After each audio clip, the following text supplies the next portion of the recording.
ओम नमः शिवाय। कैसे हो मेरे बच्चे? महादेव जी कहते हैं, अगर तुम्हें यह संदेश प्राप्त हुआ है तो तुम बहुत भाग्यशाली हो, क्योंकि यह संदेश प्राप्त होना मात्र एक संयोग नहीं है, यह तुम्हारी दुआओं का फल है कि आज स्वयं मैं तुम्हारे पास आया हूँ। मैं जानता हूँ कि प्रतिदिन तुम मुझसे एक ही सवाल करती हो कि तुम्हारा प्रेमी कब तुम्हें वापस मिलेगा, कब तुम्हारे जीवन में वह पुनः आएगा। मेरे बच्चे, मेरे यह संदेश के माध्यम से मैंने ही तुम्हें इस तरह सूचना देने का प्रयास किया है कि तुम्हारे जीवन में अब क्या होने वाला है। तो आज मैं तुम्हें तुम्हारे बारे में कुछ बताने आया हूँ। मैं जानता हूँ कि कुछ लोगों ने तुम्हें बहुत अधिक कष्ट दिया है, बहुत पीड़ा दी है, जिससे तुमने बहुत प्रेम किया था। उसने भी तुम्हें बहुत दुविधा में रखा है। तुम्हें नहीं समझ आ रहा कि वह तुम्हारे साथ रहेगा या नहीं रहेगा, वह वापस आएगा या नहीं आएगा। हर एक के जीवन में अलग अलग परेशानी है। मेरे यह संदेश मेरे हर संतान के लिए होता है जो इस समस्या से गुजर रहा है, लेकिन हर किसी की समस्या अलग होती है। किसी के जीवन से उसका प्रेमी चला गया है तो किसी का प्रेमी अभी उससे नाराज है। मेरे बच्चे, मेरा यह संदेश सुनकर तुम परे मत होना। तुम्हें चिंता करने की आवश्यकता नहीं है, क्योंकि तुम्हारे पिता स्वयं तुम्हारे साथ हो तो कभी भी तुम्हारे साथ कुछ ऐसा नहीं होने देंगे जिसके कारण तुम अपने भविष्य में आंसू बहा। मैं नहीं चाहता कि तुम अपने जीवन में कभी भी ऐसी गलती करो या तुम्हारे साथ ऐसा कुछ हो जो तुम्हें जीवन भर की तकलीफ दे। कई बार मनुष्य गलत निर्णय ले लेता है भावना में बहकर, और यही तुम भी करने जा रहे हो।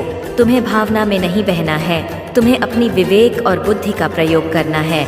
मेरे बच्चे, एक बात याद रखना, यदि तुम सही हो और जिसे तुमने चुना है वह भी सही है तो वह तुम्हारे जीवन से कभी नहीं जाएगा। चाहे परिस्थितियाँ कितनी ही विपरीत क्यों ना हो, वह तुम्हारे पास अवश्य आएगा। लेकिन यदि वह व्यक्ति तुम्हारे लिए उचित नहीं है तो किसी न किसी घटना के माध्यम से वह तुमसे दूर चला जाएगा। और मेरे बच्चे, तुम्हें इस बात को स्वीकारना होगा कि तुम्हारे जीवन से केवल वही चीज़ जाएगी जो तुम्हारे लिए उचित नहीं है, और जो तुम्हारे लिए अच्छा है वह सदैव तुम्हारे पास रहेगा। इसलिए तुम रो मत। यदि तुम्हें किसी ने पीड़ा दी है, तुम परेशान किया है, तुम्हारे अच्छे स्वभाव का, तुम्हारे सीधेपन का लाभ उठाने का प्रयास किया है, तो वह मेरे द्वारा दंडित अवश्य होगा, और मैं उसे बिना दंड दिए जाने नहीं दूंगा।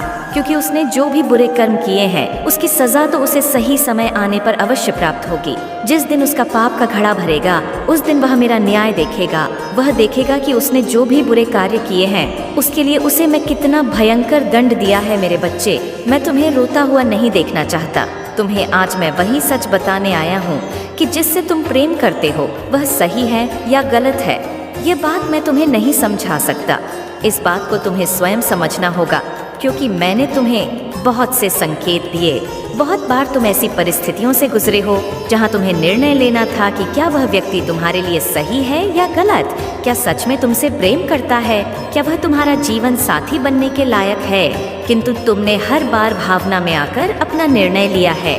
मेरे बच्चे, भावनात्मक होकर तुम सही निर्णय नहीं ले सकते। तुम्हें सही रूप से सोचना होगा कि अब तक तुमने उसके साथ जो भी जीवन बिताया है उसमें तुम्हारा उसने किस प्रकार साथ दिया है।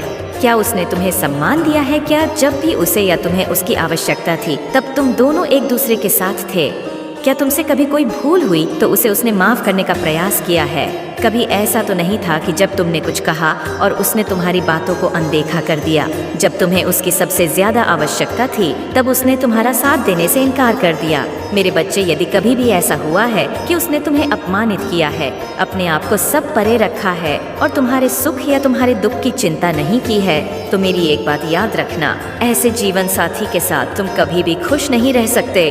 क्योंकि जीवन साथी का अर्थ ही होता है जो जीवन में हर स्थिति में तुम्हारा साथ दे, केवल सुख में नहीं दुख में भी तुम्हारे साथ खड़ा हो, तुम्हें धैर्य दे, तुम्हें हर परेशानी में तुम्हारा साथ दे।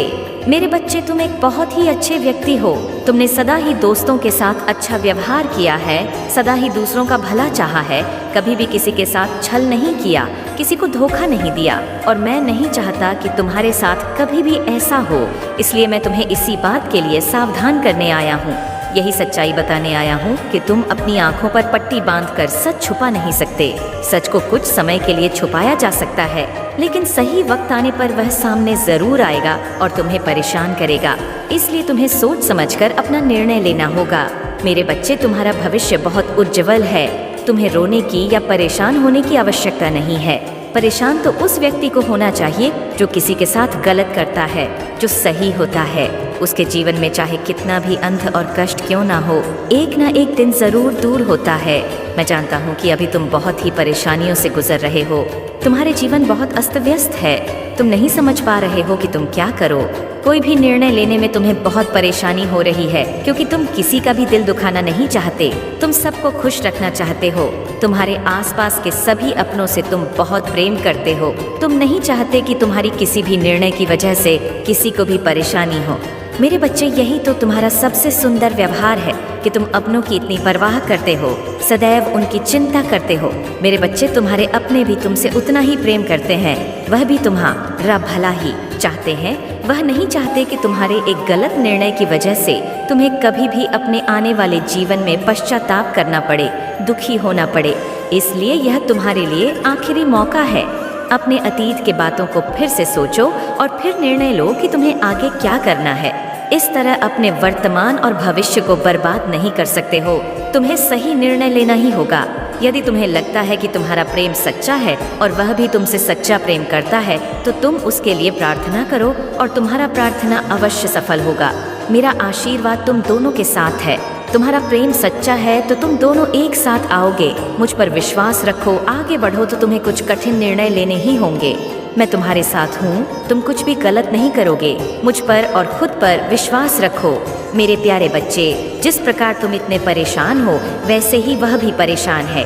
भले ही उसने तुम्हें बहुत दुख दिया, आज वह तुम्हारे साथ नहीं है, लेकिन फिर भी वह तुम्हें भूल नहीं पा रहा। तुम्हारी अच्छाई उसे बार बार याद आ रही है। जब वह तुम्हारे साथ था, वह बहुत खुश था, क्योंकि तुम उसकी बहुत कदर करते थे। जब भी वह किसी परेशानी में होता था, तुम उसे प्रेम से समझाते थे। तुमने सदैव उसका साथ दिया, उसे कभी अकेला महसूस नहीं होने दिया। यही कारण है कि वह तुम्हें आज बहुत याद करता है, क्योंकि अब वह अकेला पड़ गया है। यह दिखावा नहीं है कि वह कितना परेशान और बेचैन है। भले ही उसके आसपास लोग हैं, लेकिन फिर भी उसे तुम्हारी कमी महसूस होती है। जब तुम दोनों एक साथ थे, तब उसने तुम्हारे सीधेपन का बहुत फायदा उठाया। छोटी छोटी बातों पर तुमसे नाराज हो जाता था, कई दिनों तक तुमसे बात नहीं करता था। तुम्हारी गलती न होने पर भी तुम्हें बातें सुनाता था, तुम पर गुस्सा करता था। यह सब बातें सोचकर अब उसे बहुत कष्ट हो रहा है। खुद को बहुत मजबूर और असहाय महसूस कर रहा है। पश्चाताप के आंसू उसकी आंखों से रुक नहीं रहे। कई बार उसने तुम्हें बहुत परेशान किया है। जब उसका मन करता था, तब वह तुमसे बात करता था, और जब मन नहीं करता था तो तुम्हें अनदेखा करता था। मैं जानता हूँ मेरे बच्चे, तुमने इस रिश्ते को बनाए रखने की बहुत कोशिश की है। उसने अपनी गलती न होते हुए भी हमेशा उसे मनाने की कोशिश की है, और तुम्हारी इस अच्छाई का फायदा उठाकर उसने हमेशा अपनी मनमानी की। उसके इस व्यवहार के कारण तुम हमेशा इसी दुविधा में रहते थे कि वह तुमसे प्रेम करता है या नहीं। कहीं यह सब केवल दिखावा तो नहीं। मैं जानता हूँ मेरे बच्चे कि तुम उससे सच्चा प्रेम करते हो, इसीलिए तुमने हमेशा इस रिश्ते को बनाए रखने के लिए बहुत कोशिश की, लेकिन फिर भी आज तुम दोनों दूर हो। मेरे बच्चे, इसमें तुम्हारा कोई दोष नहीं है। कोई भी रिश्ता किसी एक व्यक्ति की कोशिश से अधिक समय तक नहीं चल सकता। रिश्तों को बनाए रखने के लिए दोनों के साथ की आवश्यकता होती है, वरना रिश्ता कमजोर पड़ जाता है। मेरा आशीर्वाद तुम्हारे साथ है। तुम्हारा कल्याण हो। सच्चे हृदय से बोलो ओम नमः शिवाय।